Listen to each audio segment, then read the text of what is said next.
So yun mga boss, good morning sa lahat. Olivares Homes Project. So bali nag-clearing na tayo, demobilization na tayo. So yun tropa natin si Boss Melvin tsaka si Boss Sunny going to another project mga boss. Okay? So nakarga na rin natin yung mga gamit natin mga boss, nalinisan na rin natin. So turnover natin kay client. The same time yung admin na rin yung magko-continue nung ibang activity, right? Ingat! So yun mga boss, biyahe na sila. Bye-bye! So ito naman kargado na rin. So ito naman dadali natin sa bahay, gawa ng ito yung mga hindi na kailangan doon sa ating ibang project. So yung dala nila yung magagamit pa doon sa ibang project. Okay? Yun mga boss, good morning sa lahat ulit. Okay? So bali ito yung project natin sa Olivares Homes Calamba. Mapapansin yung mga boss, wala pa tayong ditong planks. So kinulang tayo ng planks. So naubusan na rin ang stock sa Jalcon Depot sa Binyan mga boss. So nagtanong tayo dun sa Jalcon na Santa Rosa, wala na rin silang stock.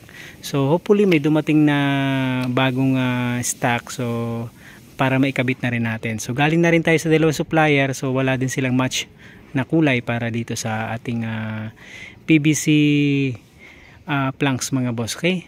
So ngayon nakabit na rin ni Boss Berdan tsaka ni Boss Jeff yung PVC ceiling dito sa may garahe mga boss. Okay? So bali babalikan natin to pagka na turnover na nung admin sa homeowners mga boss. The same time tayo naman yung magla-last touch.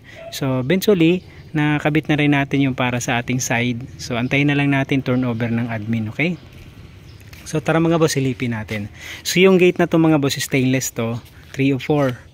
Okay, yung framing, tapos PVC plank naman yung nakakabit dito, yung decking ang tawag dito mga boss. So ginamitan natin to ng mushroom stainless na bolt and nut.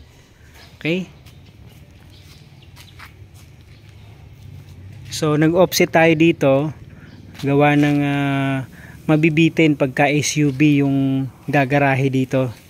Okay, mahaba. So nag-offset tayo. Nagpaalam naman tayo sa admin, so approve naman. Okay, so offset tayo dyan mga boss. Tapos service gate ganun din, ayan, service gate natin.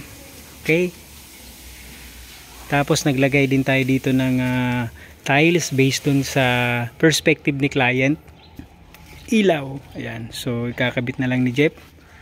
So ito rin naman yung ating fencing dito, ganun din, stainless din, 2x2 stainless 304, mushroom stainless din.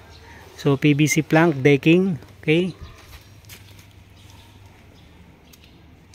so yung mga materials natin dito regarding dito sa mga design natin mga boss, ceiling tsaka PVC plank, decking mga boss, bali kinuha natin yan dun sa Jalcon Depot, Binyan mga boss. Okay, so meron din silang branch dito sa Santa Rosa, right? Pasok tayo. So ito naman yung mini garden natin mga boss, bali tayo na yung nagtanim ng Bermuda grass. So binili natin dun sa Bay Laguna mga boss. Okay, sa Bay Laguna. So buhay na rin siya mga boss. So gugupitan na lang, ititrim na lang, tapos tatanggalin yung ibang mga damo-damo. So tayo na rin naglagay nito mga boss na steps. Okay, 30x60. Ayan. So nalinis na rin natin dito mga boss. Okay, yan. So ito yung PVC ceiling natin mga boss, PVC panel. So bali ang pagkabit nito mga boss, same lang din nung Hardiplex mga boss. Okay, so kung ano yung process ng Hardiplex, so ganun din, may konting twist lang nga. Okay, may konting twist lang. Tapos yan mga boss, naglagay na rin tayo ng center light. Okay, tapos wall cladding, ayan, sa Jalcon din to mga boss, pang outdoor naman to. Ayan, so makapal to, pang outdoor siya. Main door, ayan, si Boss Jeff nagpintura nito. Mga boss, check out natin sa loob. So ito mga boss, nalinis na rin natin. Okay, so natanggal na natin iba nating mga gamit tsaka yung mga baso-basura. Alright, so lahat ng grills nakakabit na rin mga boss. Yan, mayroon na rin siyang, ito yung design na pinalagay ni client mga boss. Right, yan.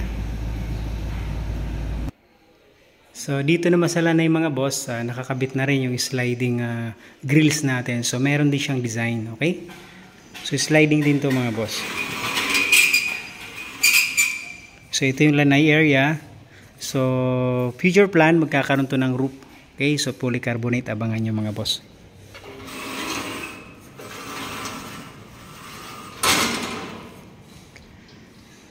Check natin dito sa extension. So bali ito yung extension natin mga boss. Bali naka-slab siya, naka-flat ceiling na rin. So mga pin light nakakabit na rin. Yan. So meron na rin siyang connection. Okay. Tapos meron tayo dito mga abang. So future plan kasi mga boss ng client natin. So dito maglalagay ng kusina. Okay. So kaya meron na siyang mga abang. So ito para sa sink, supply ng tubig. Ito naman ay para dun sa supply ng lutuan, okay? Tapos hood range supply. Ref. Okay, so yan, may mga supply na siya. So ito naman yung storage area mga boss. The same time, pinto papunta sa dirty kitchen mga boss. Okay? So naka PVC panel naman siya, naka cladding. Okay? So magnet type. Yan. So naglagay tayo ng magnet. Storage. Okay?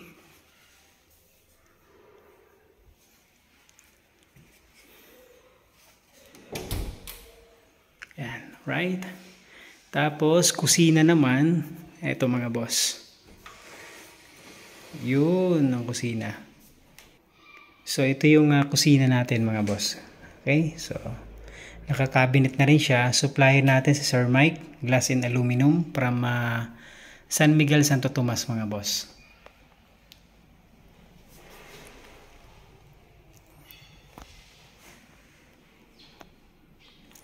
So, nag-abang na rin tayo dito ng dalawang floor drain. So, bali nandito yung washing. So, meron na rin tayong floor drain para dun sa washing mga boss. So, bali dalawa siya, floor drain. Tapos yung drain ng para sa yung hose nung washing mga boss. So, dito na lang ipapasok. Okay? So, may supply na rin tayo. Outlet. Supply ng tubig. Okay? So, ito yung sink. Okay? Yan.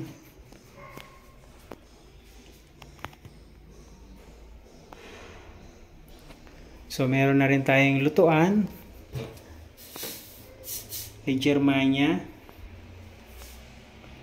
Tapos, hood range. Meron na rin. Right? So, wala pang supply. So, ito yung cabinet. Dito nakalatago yung pinakang ducting. So close.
Tara mga boss, silipin natin sa taas. So yung handrail nito mga boss na pinapalitan tayo ni client. Okay? So hindi pa to tapos mga boss ni Boss Berdan. So kukulayan din natin to, same nung Nara type. Okay? Kagaya ng ginawa ni Boss Jeff dun sa main door. Lahat ng kahoy, pintuan, hamba, tsaka itong railings ay magkakakulay. So ito yun mga boss. So ganito yun mga boss. Okay? So bali ganito yung magiging kulay ng lahat ng pinto. Pati yung railings natin dito sa may hagdan. Okay? So hindi pa natin matapos-tapos kasi request ni client tayo yung magto-turnover sa kanya. So patapusin muna natin, paunahin natin mag-turnover yung admin bago natin tapusin tong mga pipinturahan. Okay? Si Boss Jeff na bahala dyan.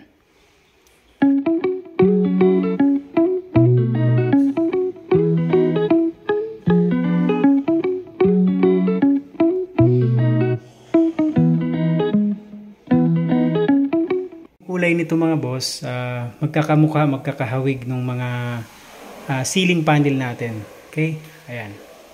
So ito yung sa may hagdan, bali naka PVC ceiling na rin siya. Okay? So same nung design nung sa may garahe mga boss. Mapapansin yung kulay mga boss, halos hawig na hawig dito mga boss. Yun o, match na match yung kulay. So ito ganun din, papares din natin lahat ng pinto. Okay?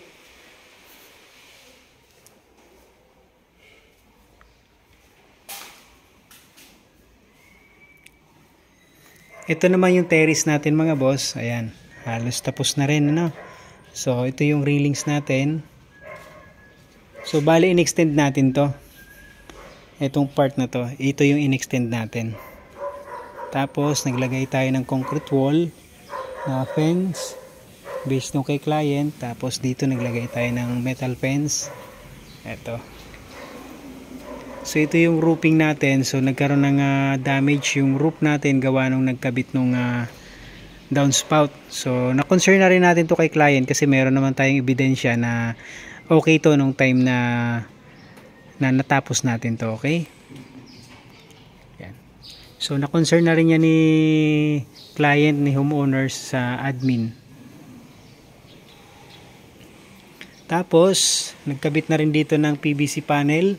So, yung design nito mga boss, pares yung sa garahe. Okay? So, si Boss Jeff tsaka si Boss Berda naman yung may obra nito.